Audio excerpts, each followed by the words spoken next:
আসসালামু আলাইকুম। আশা করি সবাই ভালো আছেন।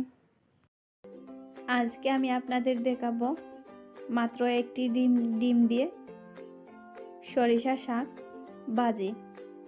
তো চলুন দেখে নিই কীভাবে তৈরি করতে হবে এই রেসিপিটি। তার আগে আমি বলে নিচ্ছি, যারা আমার চ্যানেলটি এখনও সাবস্ক্রাইব করেননি প্লিজ আমার চ্যানেলটি সাবস্ক্রাইব করবেন, আর যারা করে নিয়েছেন তাদেরকে অসংখ্য ধন্যবাদ।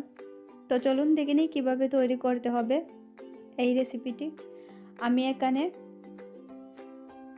300 গ্রামের মতো হবে সর্ষে শাক পাতা আমি নিয়েছি, সর্ষে পাতা আমি নিয়েছি। এখন আমি ভালো করে এগুলো ছোটো ছোটো করে কেটে নিব। আমি ছোটো ছোটো করে কেটে নিয়েছি, দেখুন এরকম করে কেটেছি।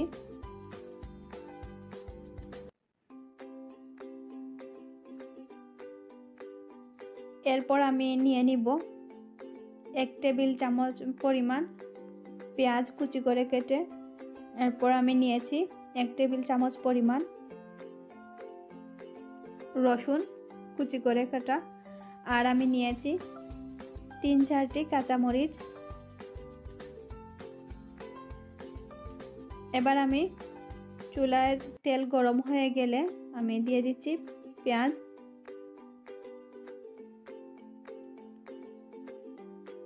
আমি একটু নেড়ে নিব। এরপর আমি এতে দিয়ে দিব রসুন, দিয়ে দিচ্ছি আমি রসুন। এরপর আমি দিয়ে দিব একই সাথে কাঁচামরিচ। জালটা আপনারা আপনাদের পছন্দ মতো দিবেন। আমি জাল কম খাই সেজন্য কম দিয়েছি, আর শাক ভাজি এরকম কিছুতে জালটা একটু কম দিলে বেশি ভালো লাগে খেতে।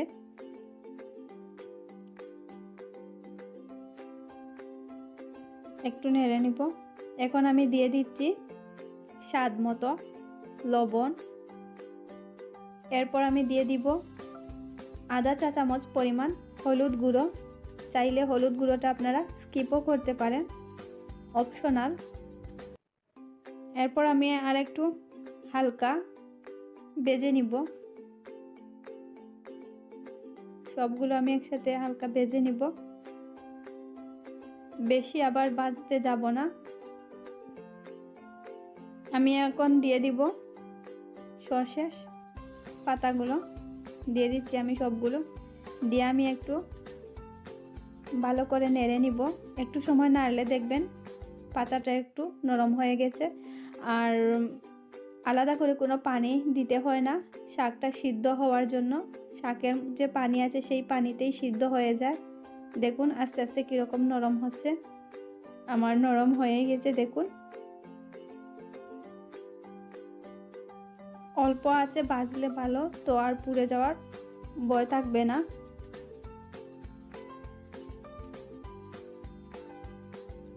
এখন আমি এতে দিয়ে দিব একটি ডিম। আমি একটি ডিম দিয়ে দিয়েছি। এবার আমি ভালো করে নেড়ে নিব।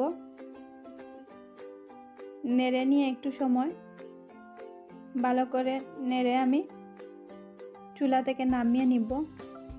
আমার শাক ভাজিটা হয়ে গেছে অলরেডি। আরও একটু সময় আমি নেড়ে নামিয়ে নিব। দেখুন হয়ে গেছে, এটা খাওয়ার জন্য উপযোগী। দেখুন কীরকম হয়েছে। আপনারা বাসায় অবশ্যই ট্রাই করবেন।